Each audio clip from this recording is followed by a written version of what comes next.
natin, Sen, may mga umuugong na ngayon. Palapit na ng palapit. Itong February. Kasi alam ng taong bayan na inaantay ng mga followers o viewers natin, yung mga madlang people sa buong Pilipinas, Senator Sani, na malaman kung ano na nga ba ang estado ng impeachment ni Sara Duterte. Yan. Okay. Okay. Ganito ang estado niyan. 'Di ba yung unang impeachment last year, ito ay na-archive bunga nung Supreme Court ruling. Okay. Ngayon, mapapaso na yan itong February 6 kasi ayon sa ating konstitusyon, once a year lang pwede mag-file ng impeachment. So ngayon, February 6, pwede na ulit mag-file ng impeachment.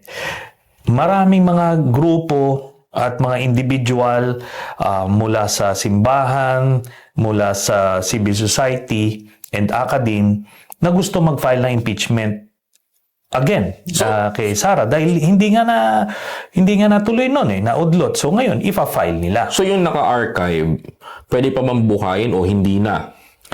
O magpa-file ulit ng panibago? Magpa-file ng panibago. Kasi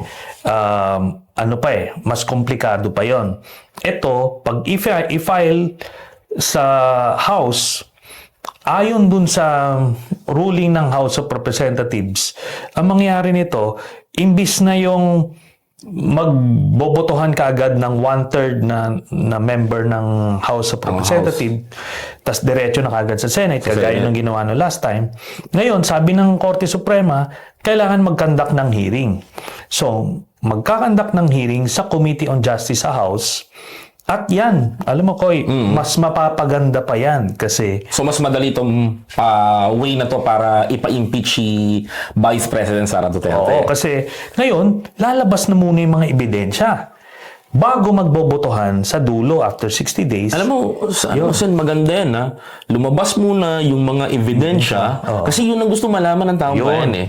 Diba? Yung sino si Cocoy Villamin, sino si Mary Grace Piatos, saan napunta yung 125 million in 11 days, saan mo ginasta Sara Duterte, yung 612.5 million pesos na confidential fund. Yun yung gustong malaman ng taong bayan. At yung mga bank accounts. Uy, matindi yun. Seryoso talaga? Yeah, kasi ganito. Yan yung pinagpigil-pigilan ng mga kaalyado niya sa Senado. Di ba na-forward doon, supposed to be, bubuksan nila yung trial kasi yung mga kaalyado nila pinatay yung impeachment. Di ba? Hinarang nila. Hindi nila lumabas. Kaya ngayon, lalabas ito dito pa lang sa House na hindi mapipigilan ng mga kaalyado nung mga Duterte na, yung mga Duterte senators. Yung Duterte Black. Oo. So, ang ibig sabihin nito, gugulong yung investigasyon doon pa lamang sa House. Doon pa lang sa House. Parang quadcom. Parang quadcom. Yun. So, maghihiring ang Congress. Pag-uusapan ulit yun. So, mas pabor. Mas maganda. Oo. So, ano yan? Ganun na mangyari dyan. Tsaka Sen, kung titignan mo mabuti, yung hinahanap kasi ng taong bayan is yung sagot na dapat na gusto nilang marinig sa Senado. But suddenly, Sen, kaya nga nagtanong ako ulit sa'yo ng ganito. Kasi, malaman man lang namin yung istorya kung bakit ayaw ipaalam ng Senado yung mga Duterte Black at pinapatay nila itong impeachment na to. Dahil malaki talaga yung malaki talaga yung sinasabi natin na makikitang probable cause o kumbaga yung ebidensya na ihahain dito.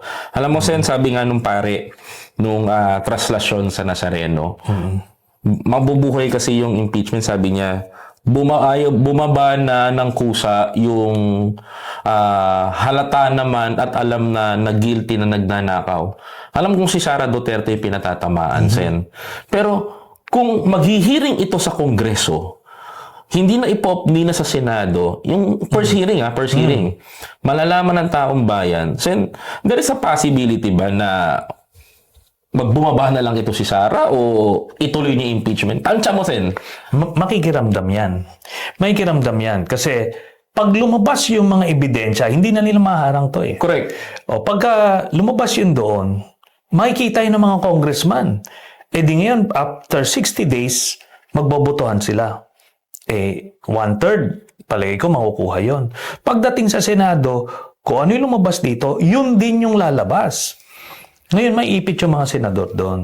Kaya, Magagalit din ng taong bayan. Sen. magagalat kung grabe na yung ebidensya dyan, tapos i-acquit mo pa. Baka mamaya EDSAhin siya niyan. Oo, so, Nakatim si Sara nun. Oo. Si Sara ngayon, pwede niyang isipin na mag-resign na lang ako para hindi siya makonvict, para pwede pa rin siya tumakbo Tumakbo. 2028. Oo. Pero ang kuha kasi dito, ang gusto natin malaman ng mga kababayan natin, yung iba't ibang paraan ng pagnanakaw ni Sara, di ba? Sa Intel Fund, Confidential Fund, DepEd, as Vice President, makita mo paano yung mga paraan ang ginawa. Tapos yun na nga yung sinasabi kong mga bank accounts nung mayor pa lang siya, joint account sila ni Duterte, na lahat ito hindi niya dineclare sa kanyang salin. So, all those years, violation yon.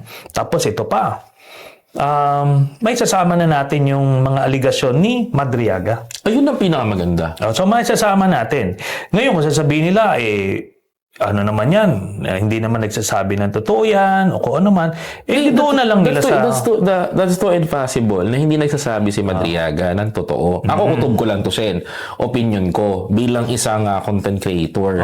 Sen, imaginein mo, si Madriaga nakakasama si Duterte, nakakasama si Sara, nakakasama si Manscarpio, nakakasama si Bongo, nakakasama yung mga politiko. Sen, alam mo bang nakasama ko na rin yun?